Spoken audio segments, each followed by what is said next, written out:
Assalamualaikum warahmatullahi wabarakatuh. Perkenalkan, nama saya Imam Nur Huda dari kelas 3B Teknik Informatika. Di sini saya akan menjawab pertanyaan-pertanyaan UAS dari mata kuliah hardware dasar. Di sini ada 4 soal ya teman-teman.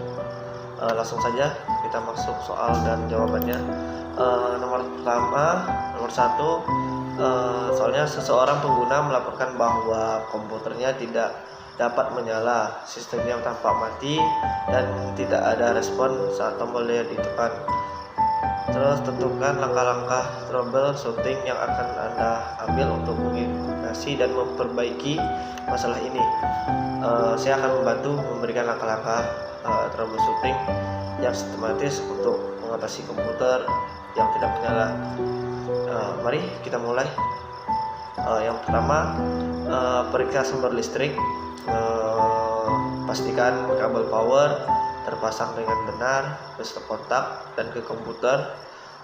Terus colokkan ke stop kontak lain untuk memastikan masalah bukan dari stop kontak. Terus periksa masalah, apakah ada saklar pada power supply yang mungkin tidak aktif. Terus cek apakah ada spek protektor atau UPS yang mungkin bermasalah. Terus yang kedua, periksa power supply. Dengarkan apakah ada suara kipas dari power supply saat tombol power ditekan.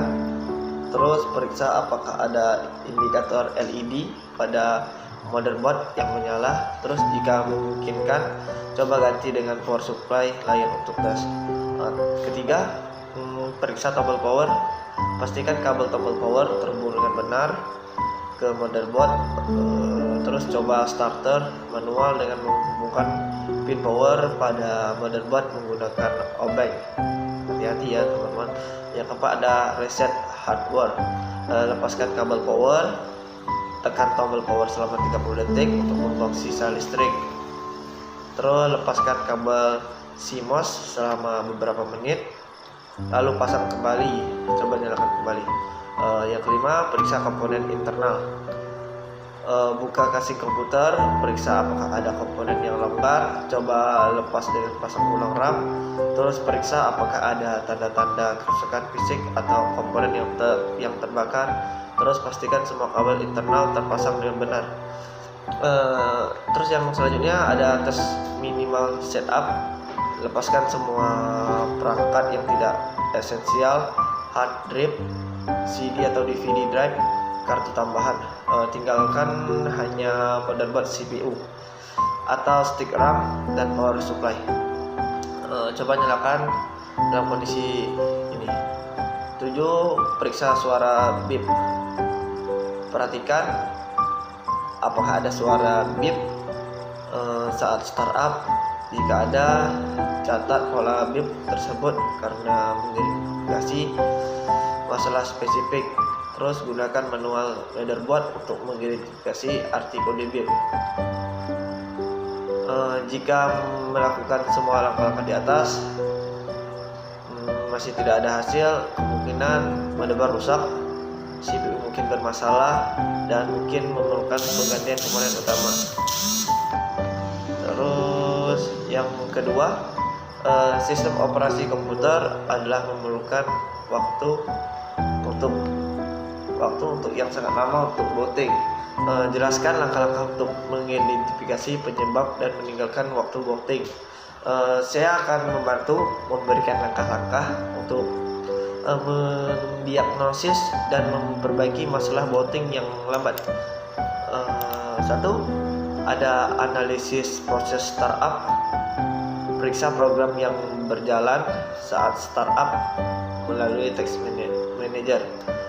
Caranya, buka Task Manager, Ctrl Shift X, terus buka tab startup, terus nonaktifkan program yang tidak penting yang memiliki high impact. Terus langkah kedua, gunakan mcconfig untuk mengatur startup. Ketik mcconfig di run, periksa tab service dan startup. Disable layanan yang tidak diperlukan. Terus Yang selanjutnya ada periksa recurse usage. Langkahnya monitor penggunaan CPU dan RAM saat tertutup. Terus identifikasi proses yang menggunakan threshold berlebihan. Terus perhatikan disk usage yang tinggi. 3. Scan malware dan virus. Jalankan antivirus full system scan. Terus gunakan anti malware untuk scan tambahan.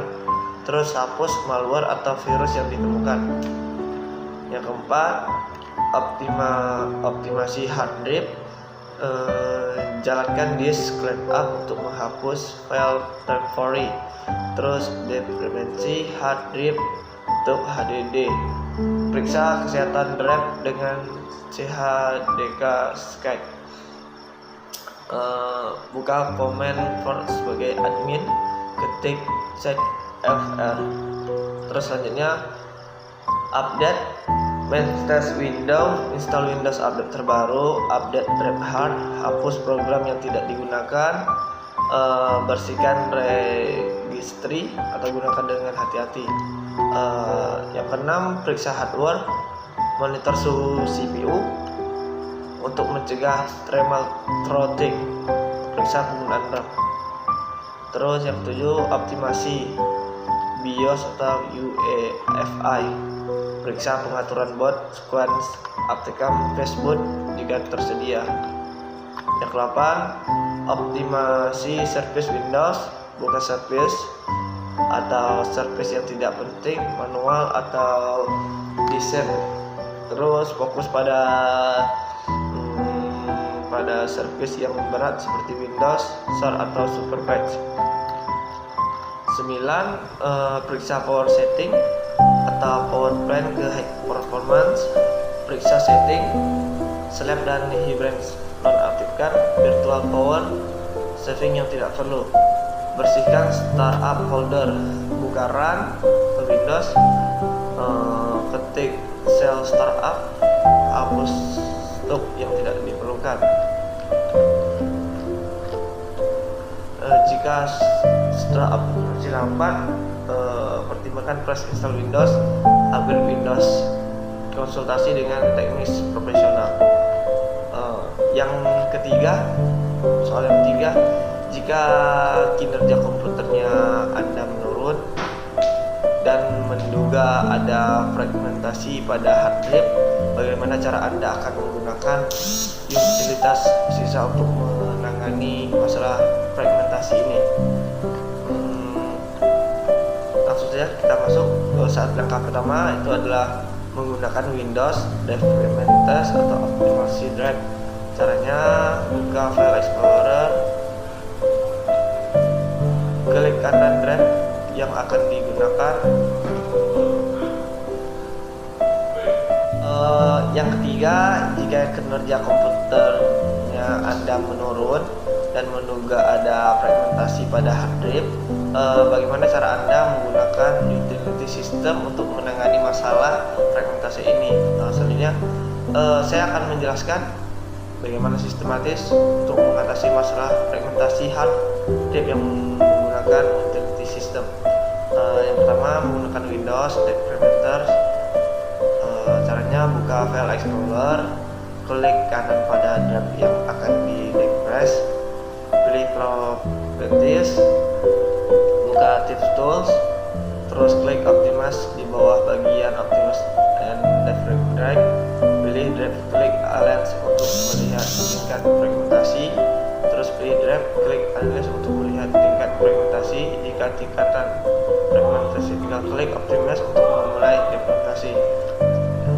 Cara yang kedua, sebelum dokumentasi, backup dan data penting, pastikan ruang kosong minimal 15% dan kapasitas drive. Tutup semua program yang berjalan, nonaktifkan screen share, pastikan komputer terhubung ke power supply. Yang ketiga, mengatur jadwal dokumentasi optimatis di jendela Optimize Drive, klik check setting, cetak run atau schedule, pilih frekuensi, terus atur waktu yang tepat.